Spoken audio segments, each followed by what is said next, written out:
欢迎观看老爸的时光，今天来分享制作冰面包。这是一款非常香软的面包，应该有好多朋友都喜欢吃，因为有的时候我路过面包店，我看都需要排队买。那今天就分享给大家怎样在家里来制作，做出来口感味道一样的这款面包。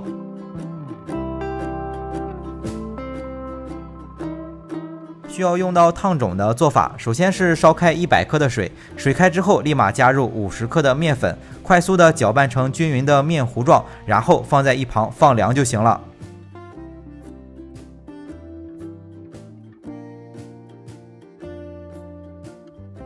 由于天气比较热，不太适合手工来制作，主体的面团就用机器来和面。首先在和面桶中依次加入500克的高筋粉、5克的酵母粉、200到240克的牛奶，这里有40克的浮动具体原因咱们后面说。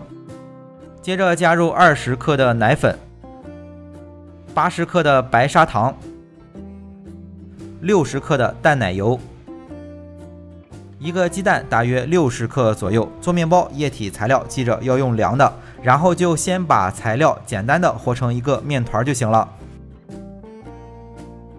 大概几分钟先和成一个面团，不需要出手模。接着把放凉的烫种放进去，再加入40克软化的黄油和2克的盐。如果感觉烫种不均匀，可以先揉几下再加进去。和面的时候，如果面粘在了桶上，可以中途停一下，用工具刮下来规整一下再和面，大概总用时不到20分钟吧，面团就能揉出手模了。我这边的机器是用的高速。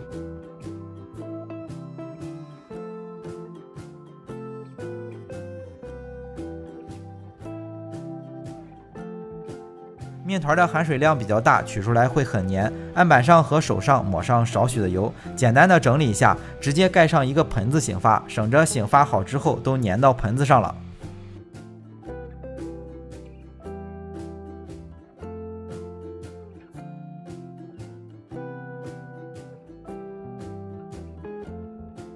面团醒发到8分，就是体积膨胀80%左右，就开始来制作。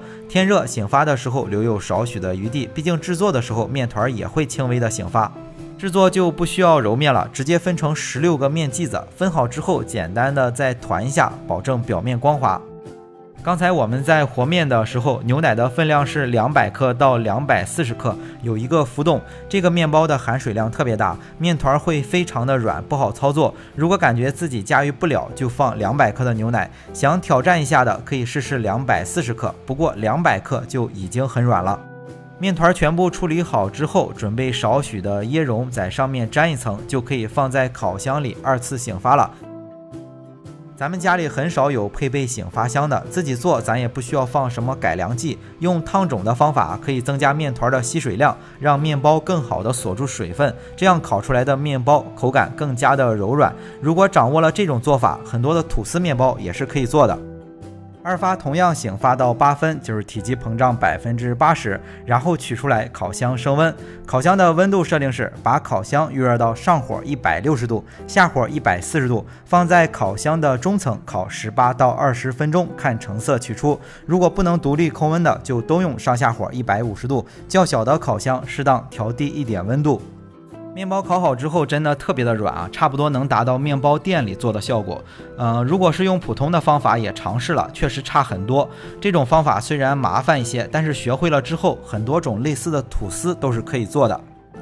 接下来制作面包里面的夹心，是用400克的淡奶油。如果想吃巧克力或者是抹茶之类的，可以加入相应的5克的粉料。糖的分量是50克可以根据自己的口味调整。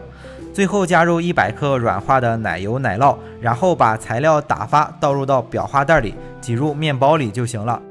还是因为天热只打发奶油会太稀，加入了奶油奶酪不但能增稠，而且还会更好吃。面包放凉之后，用筷子在底部扎一个小孔，虽然面包里面不是空心的，但是里面特别的软，所以奶油很容易就挤进去了。准备的这些材料一共是做了16个，我们可以根据自己的情况调整比例。最后把做好的面包放在冰箱里冷藏一下，一款特别香软的冰面包就做好了。好了，为了方便大家去记视频中所需要的材料，视频下方的备注栏或留言区有文字版的配料，有问题可以在留言区留言。大家如果喜欢老爸做的美食，可以帮忙关注点个赞，谢谢大家。那今天的这期美食到这里也就结束了，也祝大家生活愉快。